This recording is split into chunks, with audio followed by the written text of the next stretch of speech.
Alléluia. Amen.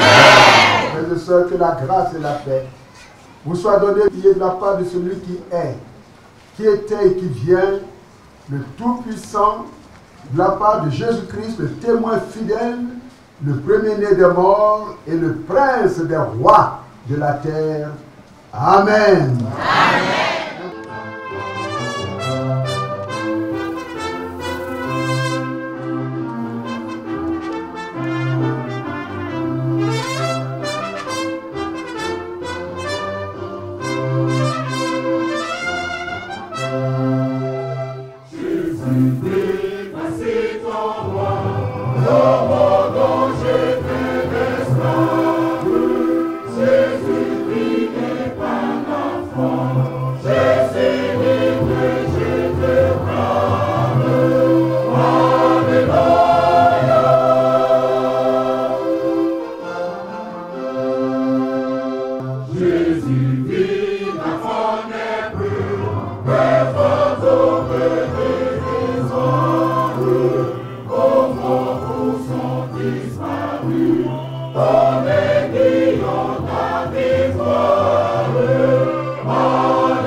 Célébrons donc la fête, non avec du vieux levain, non avec du levain de malice et de méchanceté, mais avec les pains sans levain, de la pureté et de la vérité. Ce sont des consignes pour nous la fête, dont nous devons tenir compte maintenant pour que le levain de malice et de méchanceté, que sont nos péchés, ne viennent entacher et ternir notre joie. C'est pourquoi je vous invite à vous humilier avec moi devant le trône de grâce céleste pour lui confesser nos péchés. Même si nous ne savons pas te suivre sur le chemin de la vie que le ressuscité nous a ouvert et qui mène jusqu'au royaume céleste, tu es le chemin. Puisque la mort est venue par un homme, c'est aussi par un homme qu'est venue la résurrection des morts. Et comme tous meurent en Adam, et même de même, tous revivront en Christ. Au nom du Seigneur Jésus-Christ. Le ressuscité, par qui le pardon des péchés est annoncé, recevons ici l'absolution de nos péchés en rendant gloire au Seigneur notre Dieu. Gloire au Père, gloire au Fils, gloire au Saint-Esprit.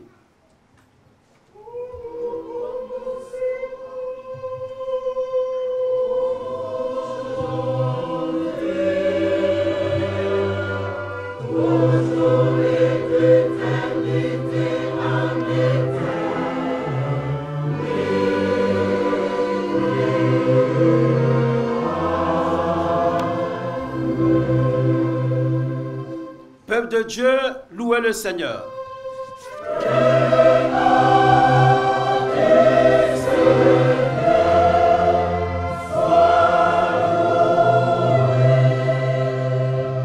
Nous allons louer le Seigneur dans la joie en chantant tous les Te Deum.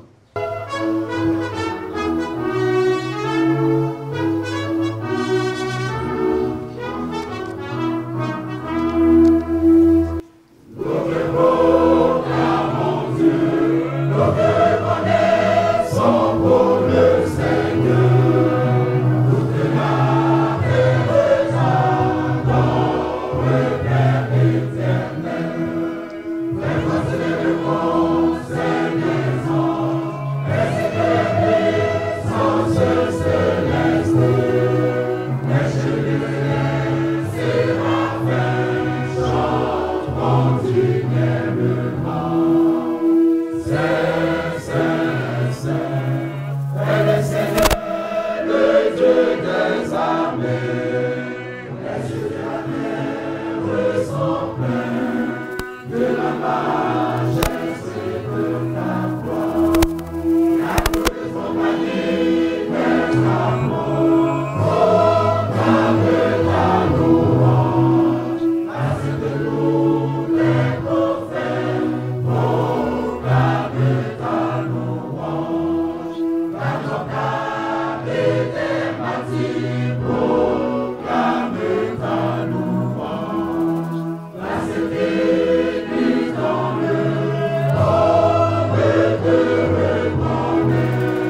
par ta parole, tu nous le certifies, à ne plus chercher le Christ dans le tombeau vide. Dissipe nos doutes. Fais de nous des croyants. Aide-nous, Seigneur, à accueillir notre vie, le Christ ressuscité. Éclaire notre route. Fais de nous des vivants. Amen. 1 Samuel, chapitre 20, du verset 18 au verset 29, puis du verset 35 au verset 43, et nous lisons. Jonathan lui dit, « C'est demain la nouvelle lune. On remarquera ton absence, car ta place sera vide. Tu descendras le troisième jour jusqu'au fond du lieu où t'étais caché le jour de l'affaire, et tu resteras près de la pierre des ailes. Je tirerai 3 flèches du côté de la pierre, comme si je visais un but. Et voici, j'enverrai un jeune homme, et je lui dirai, va, trouve les flèches. Si je lui dis, voici, les flèches sont en deçà de toi, prends-les. Alors, viens, car il y a paix pour toi, et tu n'as rien à craindre, l'Éternel est vivant. Mais si je dis au jeune homme, voici, les flèches sont au-delà de toi, alors va-t'en, car l'Éternel te renvoie. L'Éternel est à jamais témoin de la parole que nous nous sommes donnés l'un à l'autre. David se cacha dans les champs, c'était la nouvelle lune, et le roi prit place au festin pour manger. Le roi s'assit comme à l'ordinaire sur son siège contre le paroi. Jonathan se leva et Abner s'assit à côté de Saül. Mais la place de David resta vide. Saül ne dit rien ce jour-là, car pensa-t-il, c'est par hasard qu'il n'est pas pur. Certainement, il n'est pas pur. Le lendemain, second jour de la nouvelle lune, la place de David était encore vide. Et Saül dit à Jonathan, son fils, pourquoi le fils d'Isaïe n'a-t-il paru au repas ni hier ni aujourd'hui? Jonathan répondit à Saül, David m'a demandé la permission d'aller à Bethléem. Il a dit, laisse-moi aller, je te prie, car nous avons dans la ville un sacrifice de famille et mon frère me l'a fait savoir. Si donc j'ai trouvé grâce à tes yeux, permets que j'aille en hâte voir mes frères. C'est pour cela qu'il n'est point venu à la table du roi. Verset 35.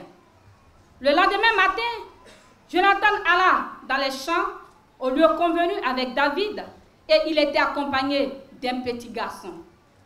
Il lui dit, cours, trouve les flèches que je vais tirer. Le garçon courut et Jonathan tira une flèche qui le dépassa. Lorsqu'il arriva au lieu où était la flèche que Jonathan avait tirée, Jonathan cria derrière lui, la flèche n'est-elle pas plus loin que toi? Il cria encore, vite, hâte-toi, ne t'arrête pas. Et le garçon de Jonathan ramassa les flèches et revint vers son maître. le garçon ne savait rien. Jonathan et David seuls comprenaient la chose. Jonathan remit ses armes à son garçon et lui dit, va, porte les armes, porte-les à la ville. Après le départ du garçon, David se leva du côté du midi, puis se jeta le visage contre terre et se prosternèrent 3 fois. Les 2 amis s'embrassèrent et pleurèrent ensemble. David, surtout, fondit en larmes. Et Jonathan dit à David, va en paix, maintenant que nous avons juré l'un à l'autre, au nom de l'Éternel, en disant que l'Éternel soit à jamais entre moi et toi, entre ma postérité et ta postérité. David se leva et s'en alla. Et Jonathan entra dans la ville. Amen. Lui qui n'a point épargné son propre fils, mais qui l'a livré pour nous tous, comment ne nous donnera-t-il pas aussi toutes choses avec lui? Qui accusera les élus de Dieu? C'est Dieu qui justifie. Qui les condamnera? Christ est mort, bien plus, il est ressuscité. Il a la droite de Dieu, il intercède pour nous. Qui nous séparera de l'amour de Christ? Sera-ce la tribulation, l'angoisse, ou la persécution, ou la faim, ou la nudité, ou le péril, ou l'épée? Selon qu'il est écrit, c'est à cause de toi qu'on nous met à mort tout le jour, qu'on nous regarde comme des brebis destinées à la boucherie. Mais dans toutes ces choses, nous sommes plus que vainqueurs par celui qui nous a aimés.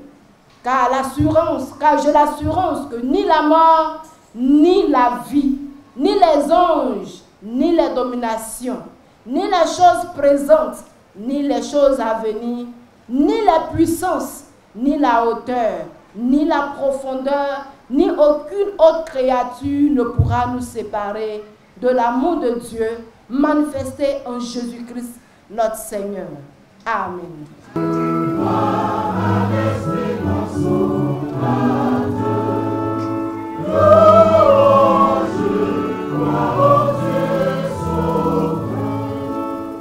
Le premier jour de la semaine, elle se rendit au sépulcre du grand matin, portant les aromates qu'elle avait préparés. Elle trouvait que la pierre avait été roulée de devant le sépulcre. Et, étant entrée, elle ne trouvait pas le corps du Seigneur Jésus. Comme elle ne savait que penser de cela, voici, 2 hommes leur apparurent en habits resplendissants. Saisie de frayeur, elle baissait le visage contre terre. Mais il leur dit, « Pourquoi cherchez-vous parmi les morts celui qui est vivant? Il n'est point ici, mais il est ressuscité. Souvenez-vous de quelle manière il vous a parlé lorsqu'il était encore en Galilée, et qu'il disait, « Il faut que le Fils de l'homme soit livré entre les mains des pécheurs, qu'il soit crucifié, et qu'il ressuscite le 3e jour. » Et elle se ressouvint des paroles de Jésus. L'herbe sèche, la fleur tombe, mais la parole de Dieu subsiste éternellement. Amen.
racheté, l'Éternel crie à toi. En termes d'alléluia, en termes de gloire à Dieu, nous voici en ce temple Emmanuel d'Anokwakouté, joignant nos voix aux voix des anges et des archanges, pour glorifier ton nom, pour dire, Jésus, tu es effectivement le Seigneur de la vie. Viens, ô Dieu, et rappelle-nous ta parole par la puissance du Saint-Esprit. Amen. Dans le cadre des églises chrétiennes, au-delà des dénominations, tous ceux qui reconnaissent que Jésus-Christ est le Seigneur, le Sauveur du monde, tous nous sommes en train de crier à Dieu. Nous sommes dans une joie que personne ne peut décrire, puisque cette joie vient de Dieu. Amen. Amen. Le thème qui a été donc défini, comme je le disais tout à l'heure, c'est la place est vide comme le tombeau vide. Christ est ressuscité.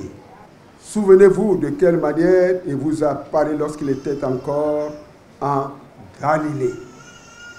Nous serons au pied de cette grande notion de la résurrection, tout d'abord en prenant les deux images.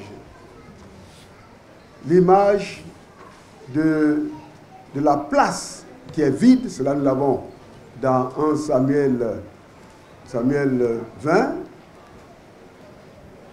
et nous avons l'image du tombeau dans lequel on n'a plus le corps de Jésus.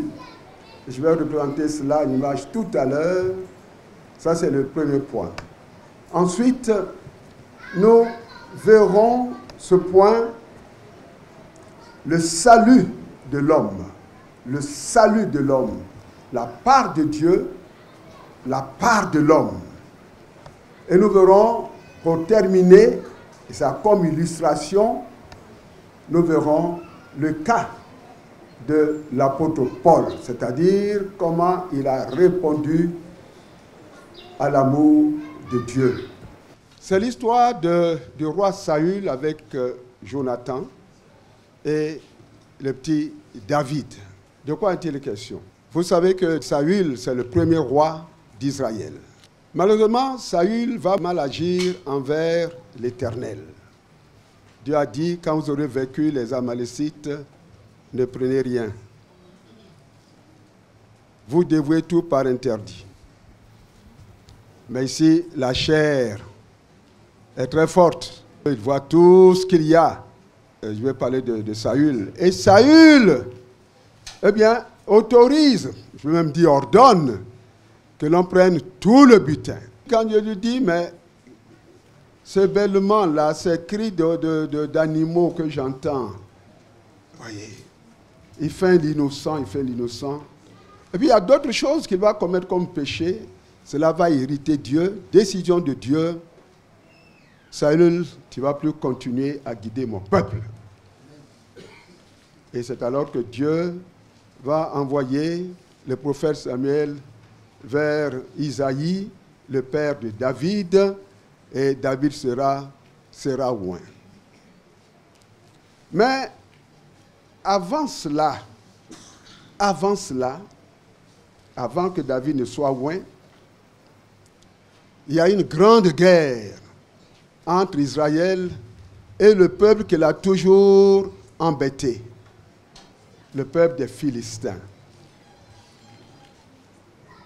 Cette fois-là, puisque la plupart du temps c'est Israël qui a vaincu, cette fois-là, les Philistins viennent avec quelqu'un qui a plus de 2,30 mètres.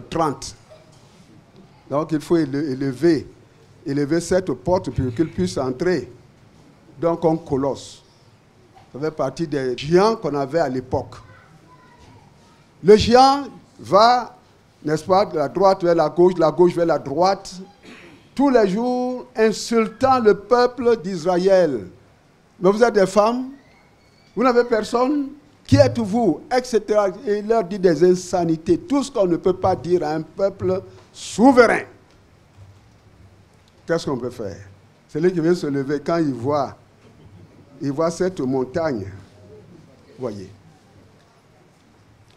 Et voici qu'un jour, le père de David, Isaïe, le doyen, dit à son fils qui est berger, qui garde donc les moutons, lui dit, écoute, lève-toi, porte rapidement cette nourriture à tes frères qui sont au combat, les Elial et autres. Il court, il arrive là-bas, et l'image qui le frappe, c'est l'image de ce géant. Il est non seulement géant, mais il se met à insulter tout le monde, jusqu'au roi. Et il va même jusqu'à insulter le Dieu des Juifs, le Dieu d'Israël. Alors le petit David dit, non, je ne peux pas accepter ça.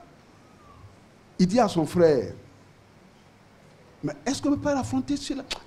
Tais-toi. Tu ne le vois pas? Il comprend que son grand frère ne veut pas qu'il combatte. Alors, comme on est en train de dire, celui qui va battre Goliath, voici ce qu'il aura. Il aura la fille, entre autres choses, la fille, en mariage, la fille du roi, Saül. Vous voyez, il se dit, je vais aller au combat. Il va trouver le roi. Le roi s'étonne. Mais le petit dit, quand je garde les moutons de mon père, j'ai fait face à beaucoup d'épreuves. Et j'ai plus d'une fois tué un lion. J'ai plus d'une fois tué un ours. Vous voyez, le lion, c'est cette taille, hein, au garrot, c'est un peu ça. Vous voyez, je les ai tués. Le roi est surpris. Et sur insistance du petit David, le roi lui dit, ok, tu vas aller au combat. Voici les armures, tout ce qu'il faut pour le combat. Alors, il prend quelques éléments de ces habits-là et voit que c'est trop lourd pour lui. Il ne peut pas. Donc, qu'est-ce qu'il fait? Il court la rivière d'à côté, il prend quelques pierres bien polies, bien rondes. Il a sa fronde. La fronde, ça ressemble à nos lance-pierres. Il n'a que ça. Il sort. Évidemment, cela énerve sérieusement Goliath. Qui suis-je pour qu'on envoie devant moi un avorton?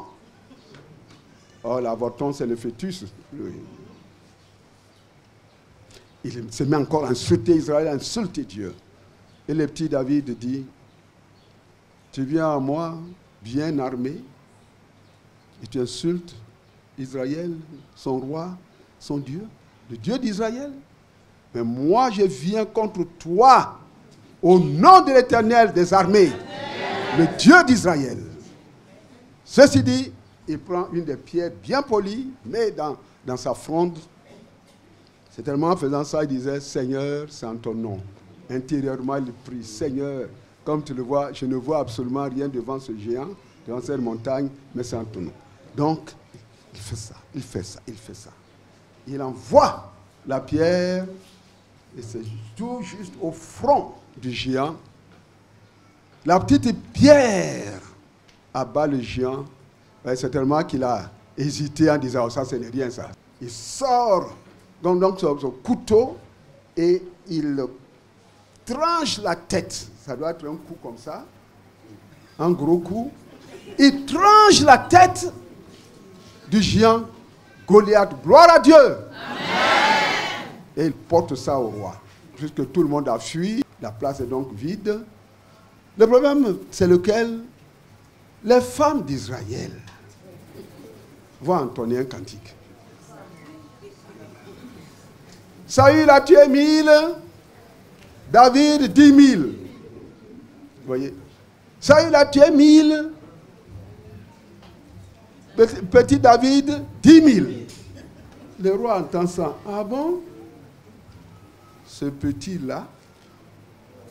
Ah, le petit David, quand le roi était agité par le mauvais esprit, vous voyez, c'est le petit David qui savait jouer, n'est-ce pas, de l'orgue, qui savait jouer le psalterion, hein, et d'autres instruments à cordes là.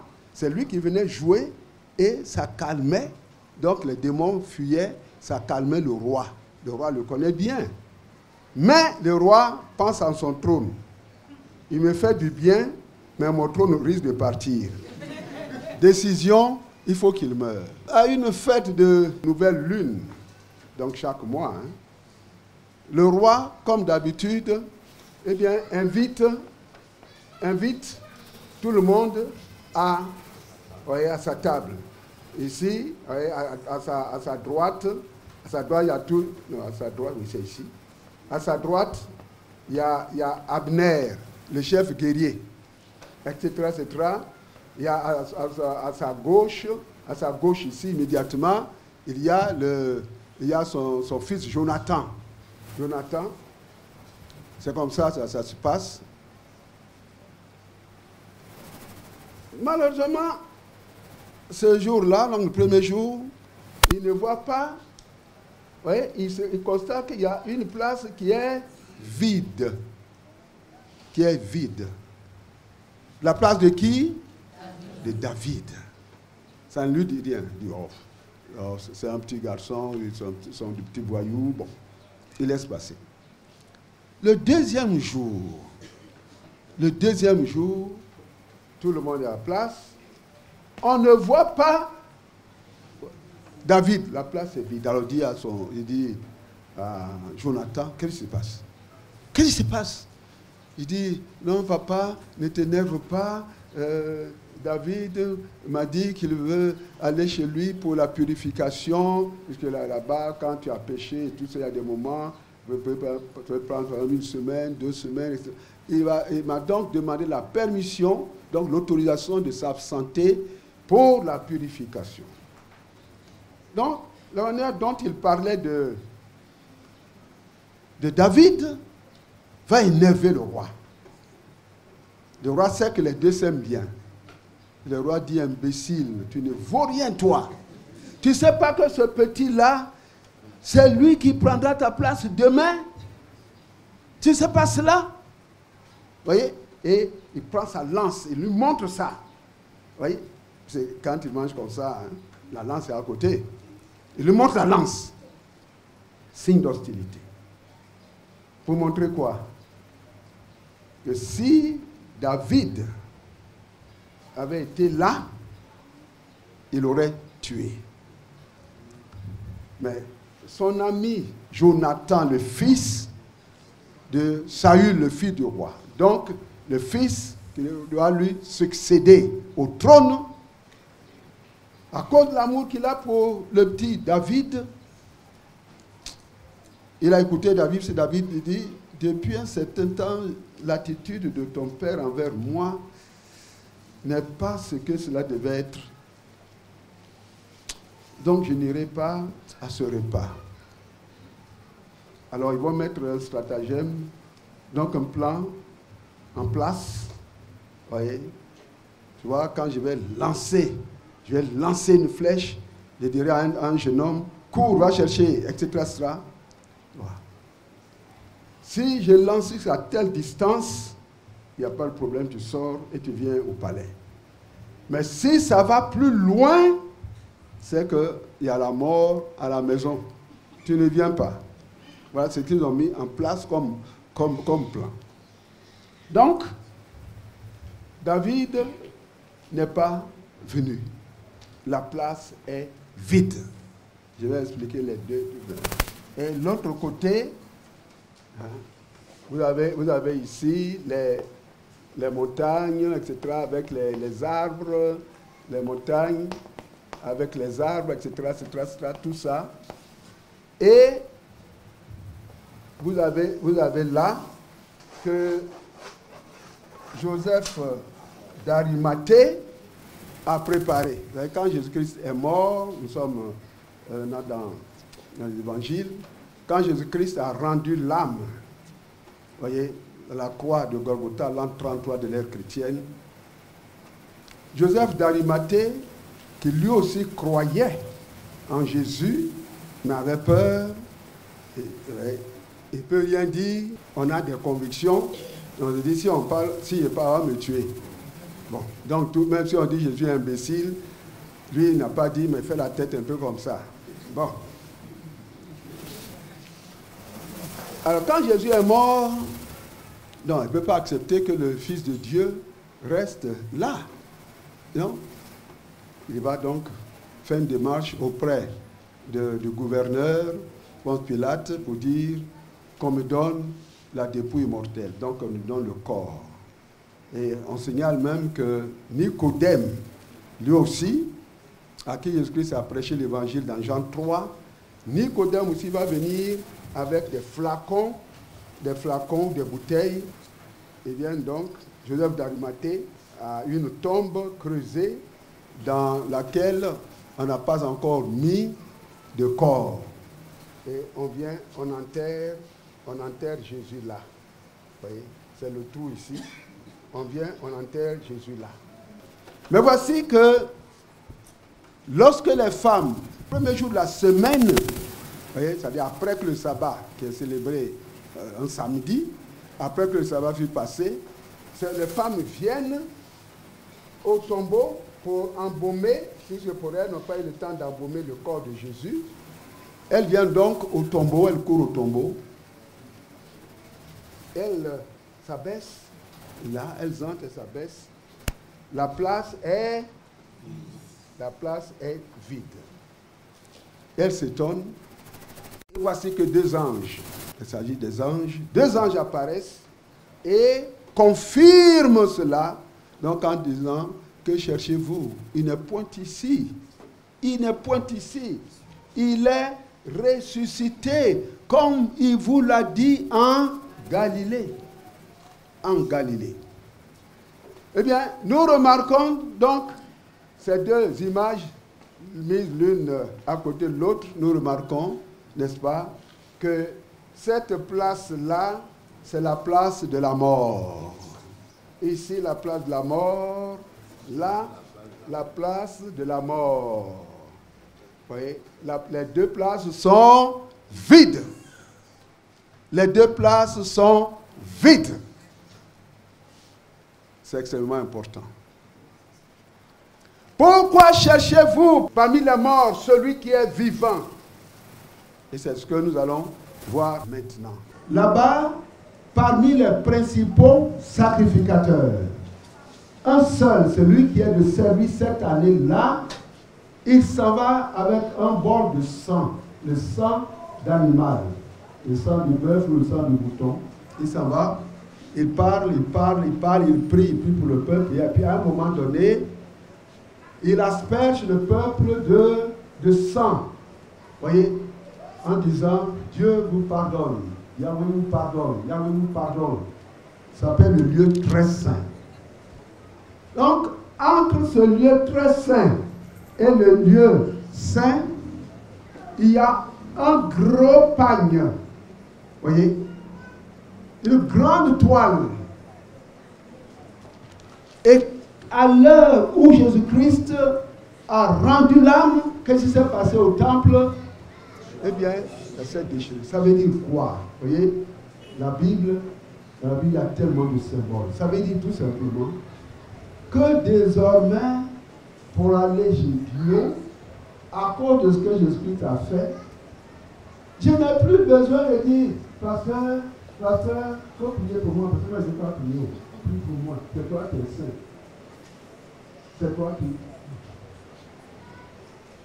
Le fidèle, enfant, adolescent, jeune, adulte, personne âgée, homme ou femme, tous nous avons accès à Dieu. Oui. Par la mort de Jésus-Christ, nous avons accès à Dieu. Voilà ce que Dieu a fait. Christ a souffert. C'était comme image, c'est difficile à supporter. C'est pourquoi quand Jésus-Christ a rendu l'âme, on dit une grande obscurité est tombée sur Jérusalem. Une grande obscurité. Et la terre a tremblé. La terre a tremblé. Et même des corps ensevelis ont repris vie. Donc, quelque chose de fondamental, d'historique, s'est passé. Donc ce que nous retenons ici, c'est que par Jésus-Christ, par son sacrifice et par sa résurrection, eh bien, Dieu a fait pour nous ce qu'il devait faire. Et chaque jour, Dieu apporte son Saint-Esprit, il fait annoncer l'évangile pour que tous les hommes soient sauvés s'ils veulent être sauvés. Voilà la part de Dieu. Mais quelle est la part de l'homme? C'est simple. La part de l'homme, c'est quoi? Qu'est-ce que l'homme doit faire? Qu'est-ce que la femme doit faire? Qu'est-ce que le jeune homme doit faire? Qu'est-ce que la jeune fille doit faire? Qu'est-ce que les enfants qui sont en âge de penser, de choisir, doivent faire de l'enfant? Voilà. Crois au Seigneur Jésus et tu seras sauvé. Parce que dit la parole de Dieu. Le dernier point, un exemple de réaction. Je prends l'exemple de Paul. Saul de Tarse, le grand ennemi de l'Église. Ah oui, il a fait tuer les gens. Il était très brave, instruit dans la loi de Dieu, docteur de la loi. Malheureusement, tout ça là, ça a servi à persécuter l'Église au début. Ben, Jésus va le rencontrer sur la route de Damas, dans Acte 9. Et Jésus va triompher de tout ce qui était en lui. Et Saul de Tarse, qui s'appelait aussi Paulus, parce qu'il avait, son père a acquis le droit de citoyen romain. Donc à ce titre-là, il s'appelait Paulus, qui signifie petit. Bon, mais dans le Seigneur, il n'est pas petit. Paul va nous donner l'exemple de la foi. Donc, qu'est-ce que l'homme doit faire? Paul a reçu Jésus. Et quand nous lisons ça, c'est le dernier texte. Le dernier texte, un texte merveilleux. Surtout le verset 39. Il dit, j'ai l'assurance. Voyez? J'ai l'assurance. Qu'est-ce que l'assurance? Dans le mot assurance, on a quel mot? Sûr. Je suis sûr. Je suis certain. Je suis sûr. Vous voyez, j'ai l'assurance. Alors que dans beaucoup de religions, il y a une des religions dont je ne veux pas relever la doctrine ici. Il dit, fais ceci, fais cela, peut-être qu'à la fin, Dieu va te sauver. Peut-être. Quand il y a peut-être. Quelqu'un te dit, je vais t'envoyer un chèque à la fin du mois. Peut-être je vais t'envoyer un chèque. Tu peux te réjouir? Peut-être.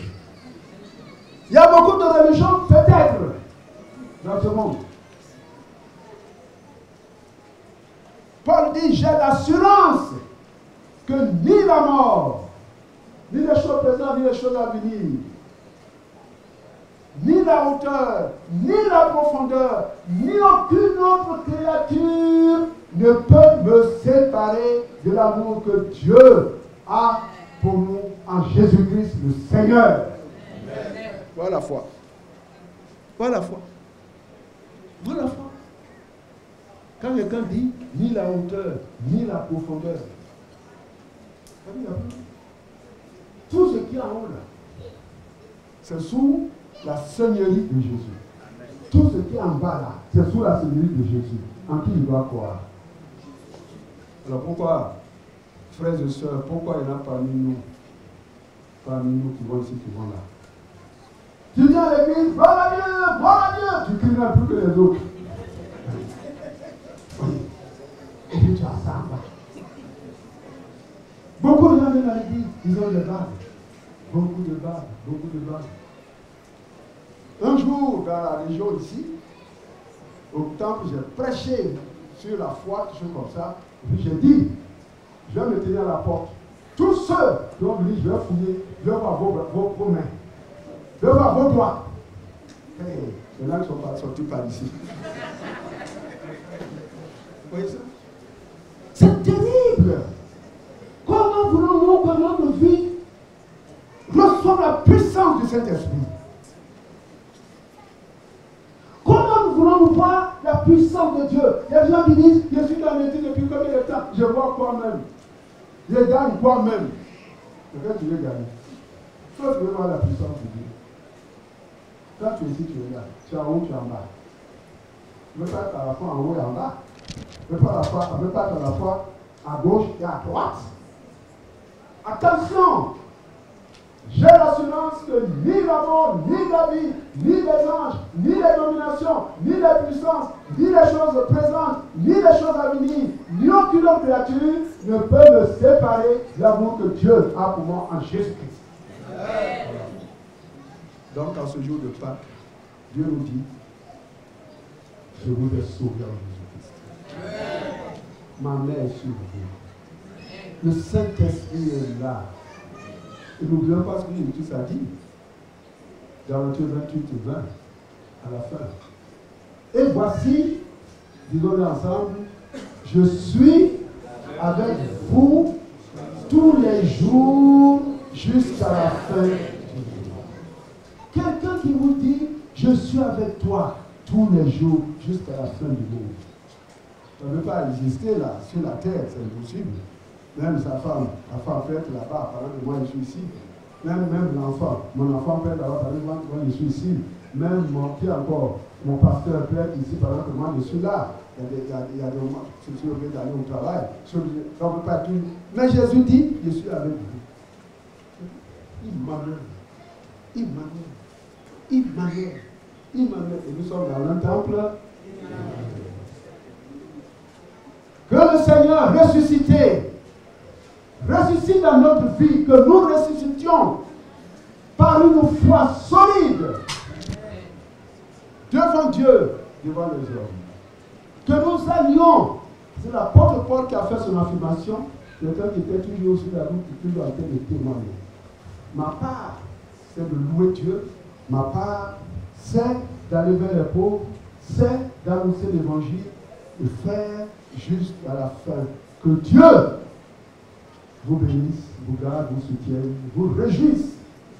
Lui qui est en Jésus-Christ est le Dieu de la résurrection. Amen.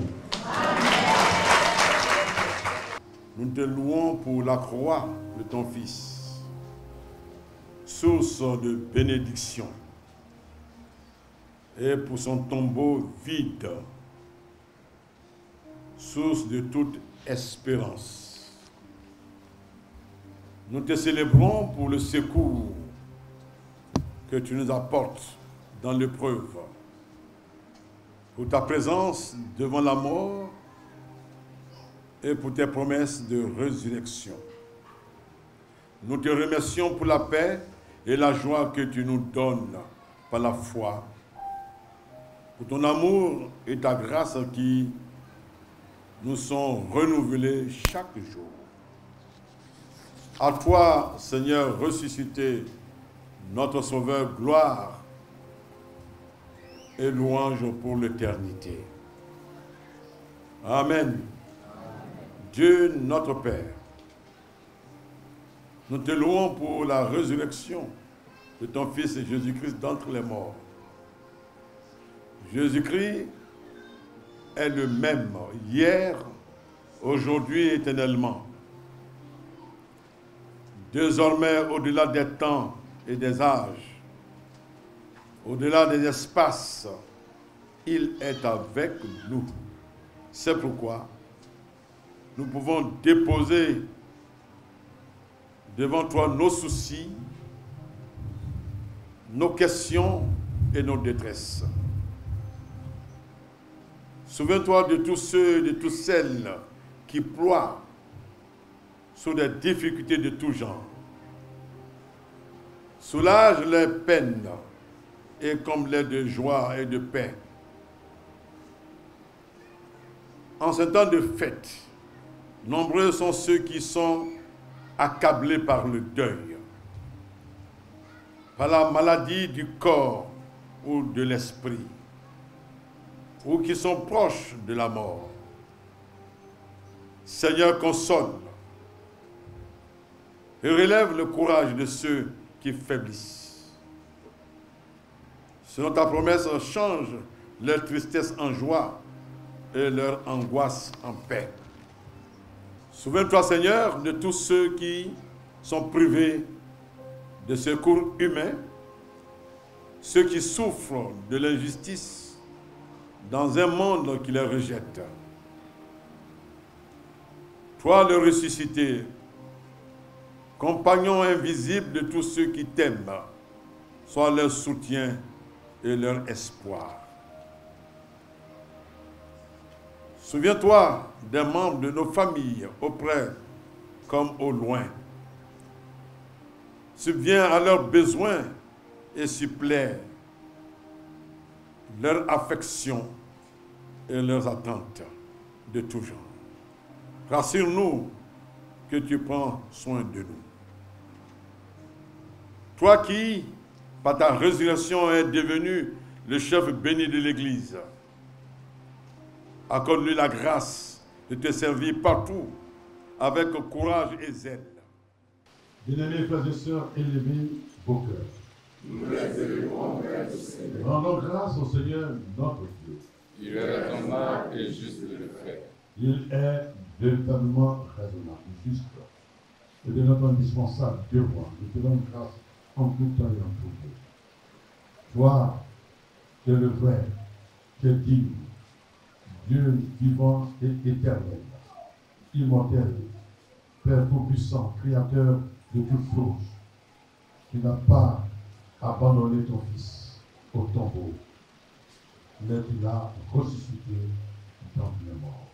Ensemble, nous disons, c'est pourquoi, avec les anges, les archanges et toute l'armée des cieux, nous exaltons et magnifions ton nom glorieux, de loin à toujours et disant, Saint, Saint, Saint est le Seigneur. L'Éternel des armées, les cieux et la terre sont remplis de ta gloire. Gloire à toi, ô Dieu de Très-Haut. Amen. Accorde-nous donc, Dieu clément, de recevoir par la foi ton Fils, notre Sauveur Jésus-Christ, de telle manière que ce pain que nous allons rompre soit pour nous la communion à son corps, et que cette coupe de bénédiction pour laquelle nous rendons grâce soit la communion à son sang, et que nous demeurions toujours en lui et lui en nous. Amen. Veuillez vous lever. Tout est prêt, dit le Seigneur. Heureux ceux et celles qui sont appelés au festin des noces de la vie. Amen. Pendant que vous chantez sous la conduite de la chorale, le cantique de consécration au Seigneur, nous puissions communier au corps et au sang de Christ.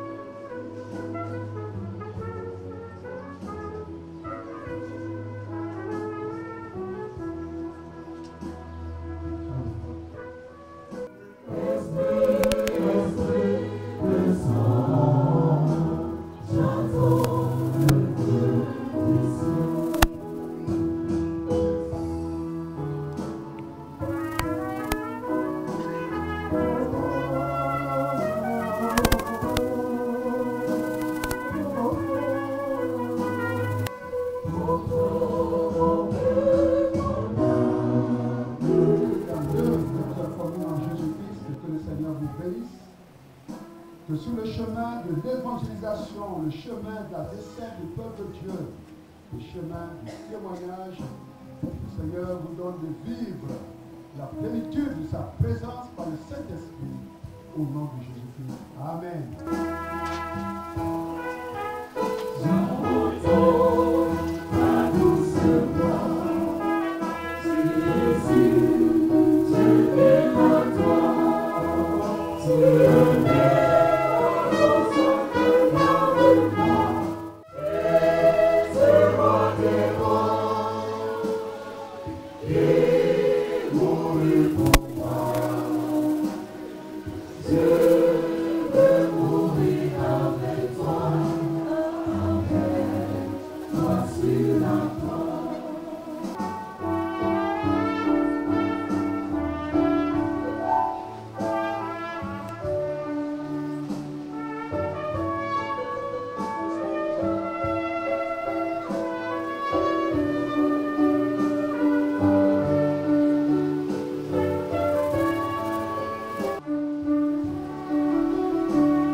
Jésus est sorti du tombeau victorieux. Et nous sommes aussi heureux, car lui aussi nous tire de la mort pour nous donner sa vie. Voici en ce matin, Seigneur, tes enfants rassemblés ici, voici ce que nous avons pu aider. Nous prions que tu sanctifies et que cela serve pour ton œuvre ici-bas. Au nom de Jésus. Amen.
Merci beaucoup.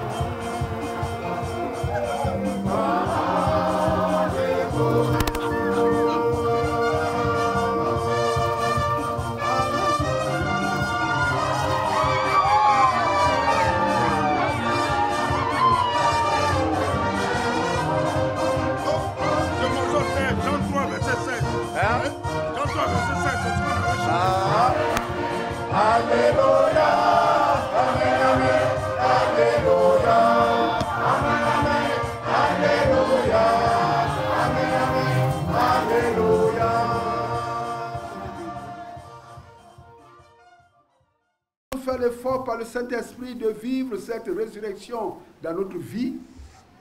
Alors nous continuons de croire que la résurrection de Jésus-Christ annonce notre propre résurrection, c'est-à-dire tous les nôtres qui sont dans les tombeaux aujourd'hui.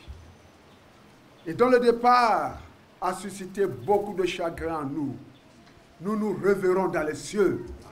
Si toutefois nous restons croyants en Jésus jusqu'à la fin. Frères et sœurs, le Seigneur est avec vous. Amen.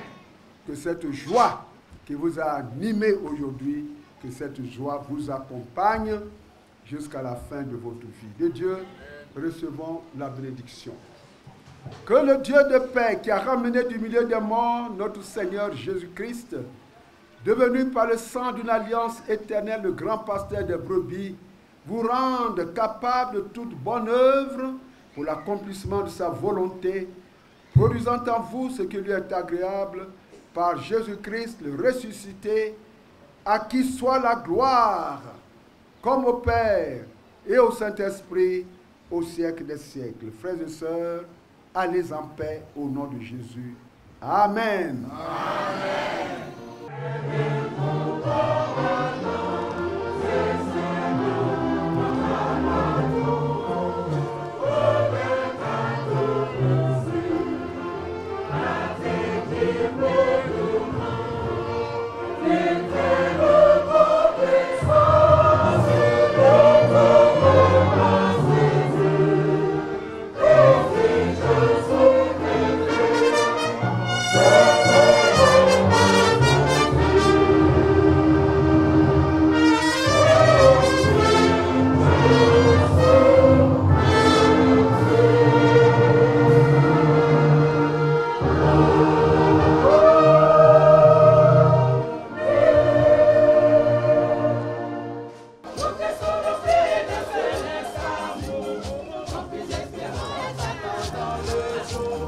pour nous révélant notre Rédempteur, Jésus notre Sauveur.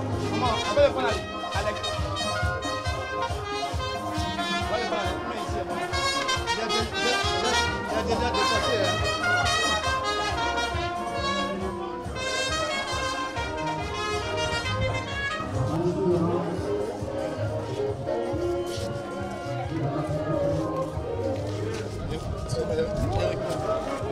On ne peut pas le prendre ici. On ne peut pas le prendre. Il attend de sortir.